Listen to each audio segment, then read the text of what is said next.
博物馆扳回一局。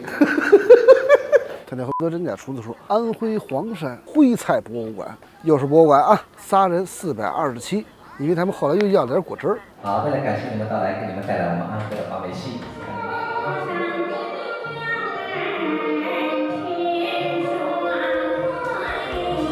雨水千山带笑颜。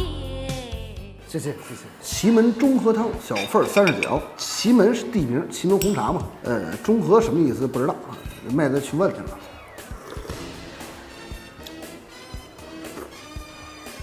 这汤可以啊，汤喝着浓香厚重，明显带着那种菌肉火腿的那种味道。看这都是什么？豆腐、香菇、刀板香、海米。其实我对这菜没抱大希望，我点完菜进包间儿，大概有个5、6分钟就端上来了。它这个要炖的时间不长，就没这味儿。对，不提前炖不出这味儿，提前煮的，煮了很长时间，味道什么的非常好。最主要就是这个海米刀板香的味道，刀板香是提香，海米是提鲜味儿。煮的这个汤非常厚重，好汤。中的意思是希望天然下稳定，和是稳定世家。我看一下词。别为难人家了，就这样吧。先听一下中和汤，我就天天就看这个词，然后看完了再背。但是目前为止，中和汤它是不讲解释啊，所以说您今天问到我，我就专门去看了词。现在还要背史书，真的。谢谢。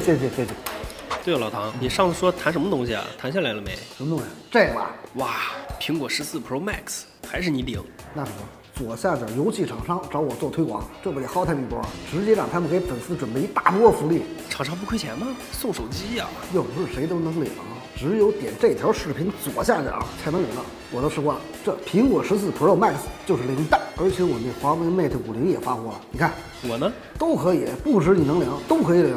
我这就去下。你可别下错了，只有点我视频下方链接下载，上线就能看到手机领取界面，完成任务，苹果、华为轻松拿，快得很，人人都有份儿。一定不会下错。徽州毛豆腐小份26块钱啊，这个很明显就和其他家不一样，就是他们家这个是炸的，其他你在大街上还带哪吃的，多数都是煎的，而且上面还解了一小坨的辣椒酱。这是到安徽吃这个毛豆腐里边，味道最为酸爽，乳化最为透彻，发酵最为充分。这么一块毛豆腐，它这个口感彻彻底底的，就跟腐乳一样啊，完全没有豆腐的口感了，好吃啊，不错啊。这也是目前在安徽吃的最毛豆腐。鲍氏如意鸡79，人家整只鸡拿过来当着人面厮打，再来一块肉，闻着有点像盐焗鸡啊。吃也像，包括这个嫩滑弹的口感也像盐焗鸡，但它是烤的，表皮它比盐焗鸡多了一点甜的味道，不光是表皮啊，说白了它就是在盐焗鸡的基础上增加了甜味儿，看着像香儿，有点像味，挺好吃，但我觉得你们能买着。歙县长河三宝58，豆腐、刀板香、笋，先尝尝汤菜。可以啊，这个汤和刚才那个比，没有那个那么厚重。我不知道它放的这是叫火腿还是叫豆瓣香，这个味道完完全全煮出来，一点水气都没有，绝对好汤的感觉。一进嘴，咸鲜香甜，再加上它这里边搁了很多豆制品，煮的这个汤里边还明显带着豆浆的那种香味儿。其实这博物馆头一回啊，这菜可以，真的。落花流水臭鳜鱼149，这是今晚最贵一个菜了，鳜鱼。